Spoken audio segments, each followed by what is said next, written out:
சுகமாயிருப்பவன் யார்? மிகவும் சுகமாயிருப்பவன் யார்? அதுக்கு பதில் தர்மன் சொல்றான், எவனுக்கு கடனே இல்லையோ அவன் தான் சுகவாசின்னு. கடன் இல்லாம வாழ்றதே ஒரு பெரிய திறமைங்க. தெரியாதனமா லோன் போட்டு வீட்டை கட்டி விட்டு இஎம்ஐ கட்டுறேன்னு சொல்லி ஒரு நிம்மதி இல்லாம எத்தனை பேர்.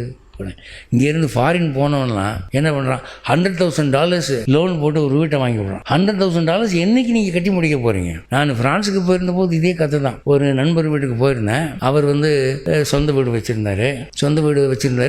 எப்படி இவ்வளோ பணம் ஏதுங்க? நம்மக்கிட்ட ஏதுங்க பணம்? ஃப்ரான்ஸில் லோன் கொடுக்குறான், நான் மாதம் கட்டிக்கிட்டு இருக்கேன். இப்போ எவ்வளோ கட்டியிருக்கிறேன்னா 10 வருஷம் கட்டியிருக்கிறேன். இன்னும் எவ்வளோ கட்டணும்னா இன்னும் 30 வருஷம் கட்டணும் அப்படின்னா. இன்னும் 30 வருஷம் கட்டினா தான் இந்த வீடு சொந்த வீடா உங்களுக்கு? ஆமாம். அதுக்கு இடையில நீங்கள் செத்து போயிட்டா என்ன பண்ணுறதுன்னா என் மருமக பிள்ளை கட்டுவார் அப்படின்னு. இப்படி ஆளாளுக்கு கடனை வாங்கி வீட்டை வச்சு முக்கால்வாசி கட்டி மீதி கட்ட முடியாத நிலைமையில் அரசாங்கம் அந்த வீட்டை